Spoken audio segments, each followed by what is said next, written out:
আসসালামু আলাইকুম এভরিওয়ান। আশা করি তোমরা অনেক অনেক অনেক ভালো আছো। তো নতুন একটা গল্প নিয়ে আসলাম গাইস। গল্পের নাম রক্তবীজের মায়া। তো বেশি কথা না কইয়া গল্প শুরু করা যাক। আকাশের রংটা আজ কেমন যেন তামাটে হয়ে আছে। বাতাসের ঝাপটায় ভ্যাপসা গরমের সাথে মিশে আছে পচা পাতার গন্ধ। নাইয়াজ, শিমুল, সজীব আর রাফি চার বন্ধু মিলে কলেজ মাঠে বসে আছে। এই মাঠটা এক সময় শোরগোলে মেতে থাকতো, কিন্তু এখন ঝোপঝাড় আর আগাছায় জঙ্গল হয়ে গেছে। কলেজের পুরনো ভবনটা দাঁড়িয়ে আছে এক বিশাল কঙ্কালের মতো। এর পলেস্তারা খোসা দেয়াল আর অন্ধকার জানালাগুলো দেখলে মনে হয় ভবনটা যেন বড় বড় চোখ মেলে ওদেরই দেখছে। রোদের তীব্রতা বাড়তে থাকায় ওরা ভাবলো কোথায় একটু ছায়ায় বসা দরকার।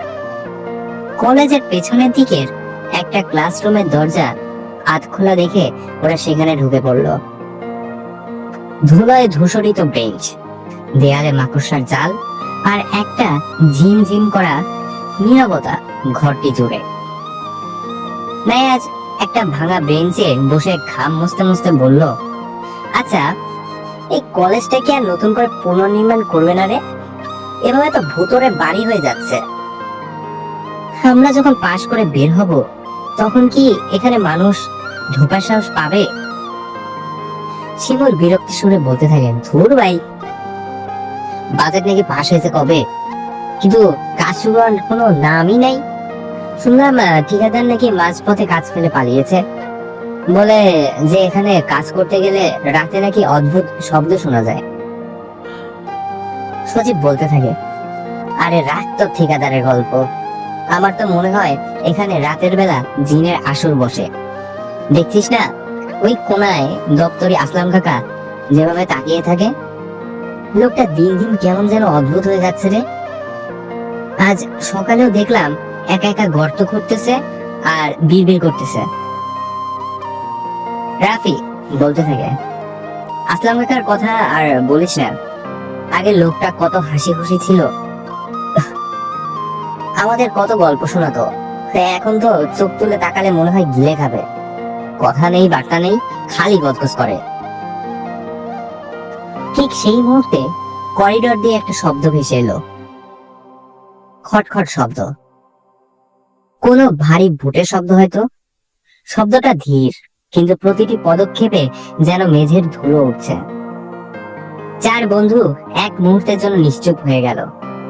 নায়াজ জানালার ভাঙা কাঁচের ফাঁক দিয়ে বাইরে তাকালো। করিডোর দিয়ে এগিয়ে আসছেন দপ্তরি আসলাম কাকা। কিন্তু এই কাকে দেখছে নায়াজ? আসলাম কাকার হাঁটা চলা এখন আর মানুষের মতো নেই, তিনি যেন পা টেনে টেনে আসছেন, আর তার শরীর কুঁজো হয়ে গেছে। সবচেয়ে ভয়ঙ্কর ব্যাপার হলো এই যে তার গায়ের রং, রোদের আলোয় দেখা যাচ্ছে তার মুখ আর হাত একদম টকটকে লাল বর্ণ হয়ে গেছে, ঠিক যেমনটা মানুষের রক্ত হয়। তার চোখ দুটো বড় বড়, একদম রাক্ষসের মতো হিংস্র। নাইয়াজ ফিসফিস করে আর আতঙ্ক গলায় শুকিয়ে গেছে, ওই দেখ আসলাম কাকার কি হয়েছে, লোকটা তো মানুষ মনে হচ্ছে না রে, তাড়াতাড়ি দরজার আড়াল নেয়। ওরা চারজন দ্রুত ভাঙা দরজার আড়ালে এবং আলমারির পেছনে খাপটি মেরে বসে রইল। সবার নিঃশ্বাস বন্ধ হওয়ার উপক্রম। আসলাম কাকা রুমের ঠিক দরজার সামনে এসে থামলেন। ঘর জুড়ে একটা কাঁচা মাংসের আষ্টে গন্ধ ছড়িয়ে পড়ল। নাইয়াজ আড়াল থেকে দেখলো কাকার হাতের নখগুলো অস্বাভাবিক লম্বা আর কালো হয়ে গেছে। হঠাৎ কোনো কিছু বোঝার আগেই একটা বিশাল শক্ত হাত নায়াজের কলার চেপে ধরল। আসলাম কাকা যেন কোনো জাদু বলে বুঝতে পেরেছেন নাইয়াজ কোথায় লুকিয়ে আছে। এক হ্যাচকা টানে তিনি নাইয়াজকে আড়াল থেকে বের করে মেঝের উপর আছাড় দিলেন। আসলাম কাকা ভয়াল, গম্ভীর ও অমানসিক গলায় বলতে থাকে, তোদের সাহস তো কম না, আমার রাজত্বে ঢুকেছিস, আজ তোদের রক্ত দিয়ে আমি তৃষ্ণা মেটাবো। কাকার মুখ দিয়ে তখন লালা ঝরছে, তিনি নাইয়াজের টুটি চেপে ধরার জন্য হাত বাড়ালেন। নাইয়াজ বাঁচার জন্য হাত পা ছুটছে, কিন্তু কাকার গায়ের শক্তি যেন তা একটা হাতির সমান। ঠিক সেই মরণ মুহূর্তে শিমুল আর সজীব সাহস সঞ্চয় করে পেছন থেকে একটা ভারী কাঠের ভাঙা বেঞ্চ তুলে নিল। শিমুল বলতে থাকে, নাইয়াজকে ছাড়ুন। শিমুল আর সজীব মিলে সজোরে কাকার পিঠে আর ঘাড়ে আঘাত করলো। সেই প্রচন্ড আঘাতে আসলাম কাকা কিছুটা টলমল করে নাইয়াজকে ছেড়ে দিলেন। শিমুল বলতেছে, নাইয়াজ দৌড়া ভাই, এখানে আর দেখার সময় নাই। নাইয়াজ কোনো মতে উঠে দাঁড়িয়ে বন্ধুদের সাথে ঝড়ের বেগে কলেজের গেটের দিকে দৌড় দিল। পেছনে শোনা গেল আসলাম কাকার এক বুক কাঁপানো আর্তনাদ, যা কোনো সুস্থ মানুষের গলা থেকে বের হওয়া সম্ভব না। সেই ডাক যেন পুরো কলেজের দেয়ালে প্রতিধ্বনি তুলছিল। কলেজের বাউন্ডারি পার হয়ে ওরা হাঁপাতে হাঁপাতে পাশের হাই স্কুলের মোড়ে এসে থামলো। শরীর ঘামে ভেজা, জামা কাপড় ধুলোয় মাখামাখি। ঠিক সেই সময়ই হাই স্কুলের মাঠের দিকে তাকিয়ে নাইয়াজ দেখলো এক বিশাল জটলা। আজ মাধ্যমিক বা এসএসসি পরীক্ষার ফলাফল প্রকাশিত হয়েছে। পুরো স্কুল প্রাঙ্গণে এক অদ্ভুত বৈপরীত্য। রাস্তার এক কোনায় একটি ছেলে বসে ডুকরে কাঁদছে। হয়তো সে অকৃতকার্য হয়েছে। তার কান্না দেখে নাইয়াজের খুব মায়া হলো, কিন্তু তার ঠিক কয়েক হাত দূরেই 4-5 জন মেয়ে একজোট হয়ে খুব হাসাহাসি করছে। তারা রঙিন জামা পরে খুশিতে আত্মহারা হয়ে গল্প করছে। নাইয়াজ নিজের বিপদ ভুলে গেল। তার কেন যেন মনে হলো এই কান্নার পাশে দাঁড়িয়ে এত জোরে হাসাহাসি করাটা ঠিক হচ্ছে না। সে নিজেকে সামলে নিয়ে একটু গম্ভীর ভাব করে মেয়েগুলোর দিকে এগিয়ে গেল। শোনো, পাশে একটা ছেলে ওভাবে কাঁদছে, আর তোমরা এখানে দাঁড়িয়ে এত হাসাহাসি করছো। মানুষের প্রতি কি কোনো মায়া দয়া নেই? কথাটা শেষ করে নাইয়াজ সামনের মেয়েটির চোখের দিকে তাকালো, আর সাথে সাথে তার পুরো পৃথিবী যেন থমকে গেল। মেয়েটি তখন হাসছিল, কিন্তু নাইয়াজের কথা শুনে তার হাসি থেমে গেল। মেয়েটির গায়ের রং দুধে আলতা, ডাগর ডাগর কালো চোখ, আর কপালে একটা ছোট্ট টিপ। বাতাসের ঝাপটায় তার কয়েকটা চুল মুখের উপর এসে পড়ছে। নাইয়াজ জীবনে অনেক সুন্দর মেয়ে দেখেছে, কিন্তু এই মেয়েটির মাঝে কি যেন একটা আছে যা তাকে চুম্বকের মতো টানছে। মেয়েটির নাম মেহের ইসলাম। মেহের ভ্রু কুঁচকে নাইয়াজের আপাদমস্তক একবার দেখলো। নাইয়াজের ছেঁড়া জামা আর ধুলো মাখা চেহারা দেখে মেহেরের চোখে মুখে কিছুটা বিদ্রুপ ফুটে উঠল। মেহের তীব্র তীক্ষ্ণ গলায় বলল, ওমা, আপনি কে ভাইয়া? আমাদের নসিহত দিতে এসেছেন? আমার বান্ধবী জিপিএ 5 পেয়েছে, আমরা তো হাসবই। আর যে ছেলেটা কাঁদছে সে সারা বছর পড়ার সময় ফুর্তি করেছে, এখন কাঁদলে আমাদের কি দোষ? নিজের কাজ করুন তো, যান এখান থেকে। নাইয়াজ একদম থতমত হয়ে গেল। মেয়েদের কণ্ঠস্বর যেমন মিষ্টি তেমনি ধারাল। নাইয়াজ কিছু বলতে চাইল, কিন্তু তার মুখ দিয়ে কথা বের হলো না।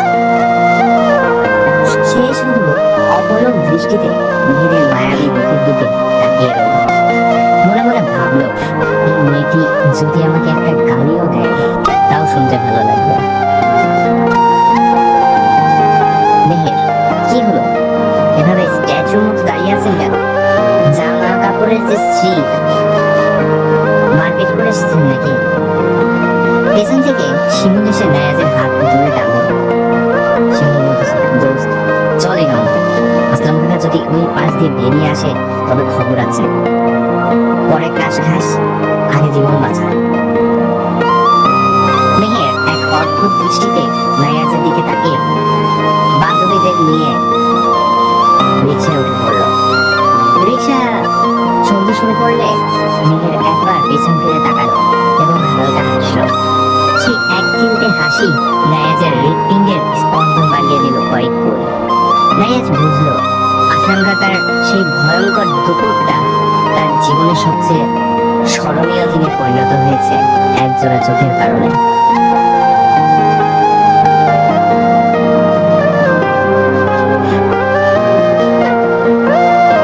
কলেজ মাঠে সেই অমানসিক আতঙ্ক আর মেহেরের ওই ভুবন ভুলানো হাসি বেশ কাটালে না কাটাতেই সূর্য পাটে বসতে শুরু করেছে। নায়াজ যখন বাড়ি পৌঁছালো তখন তার সারা শরীর ধুলায় মাখামাখি। শার্টের কলারটা আসলাম কাকার টানে ছিঁড়ে ঝুলে আছে।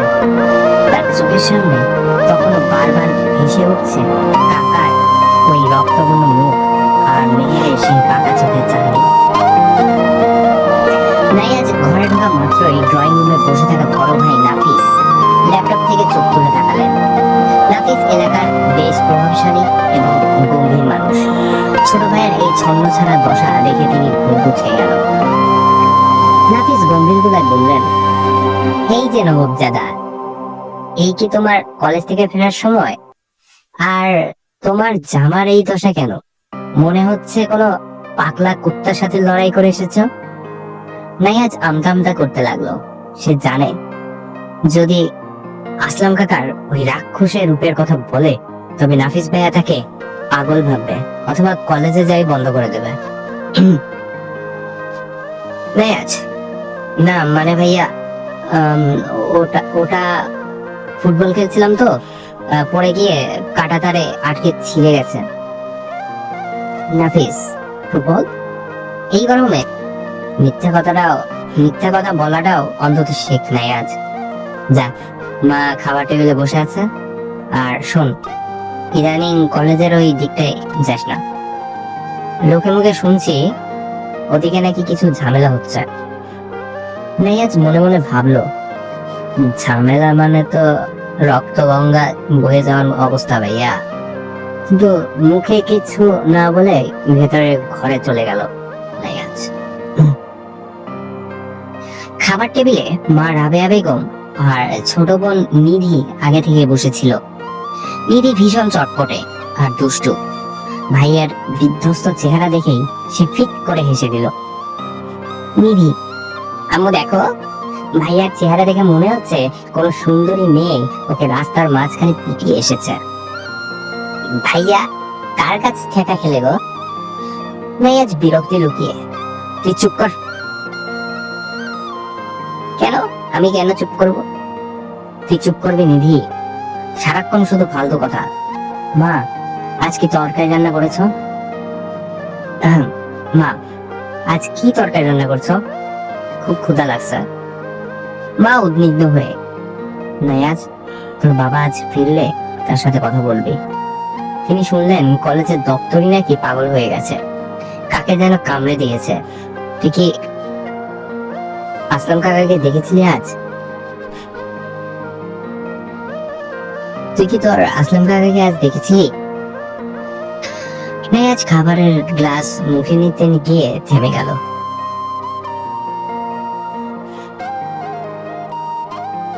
নাইয়াজ খাবারের লোকমাটা মুখে নিতে গিয়ে থেমে গেল। তার মানে খবর ছড়িয়ে পড়েছে। সে কোনো মতে খেয়ে দিয়ে নিজের ঘরে চলে এলো। তার মাথায় শুধু মেহেরের সেই মায়াবী মুখটা ঘুরছে। মেহের নামটা যেন কানের কাছে সুরের মতো বাজছে। বিকেলে নাইয়াজ আর ঘরে টিকে থাকতে পারলো না। শিমুলকে ফোন দিয়ে বের করে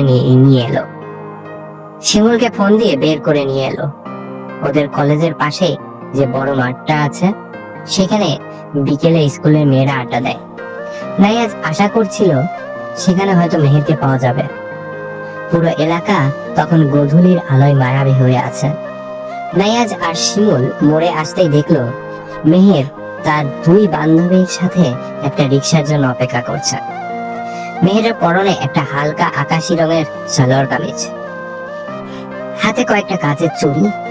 সূর্যের শেষ আলো যখন তার মুখে পড়ল, নাইয়াজের মনে হলো সে যেন কোনো জান্নাতের হুর দেখছে। নাইয়াজ বুক ভরে সাহস নিয়ে মেহেরের দিকে এগিয়ে গেল। শুনুন মেহের সাহেবা। মেহের একটু অবাক হয়ে তাকালো, তারপর চিনতে পেরে মুখ টেপে হাসলো। মেহের বলতেছে, ওমা আপনি তো দেখি একদম ভোল পাল্টে ফেলেছেন।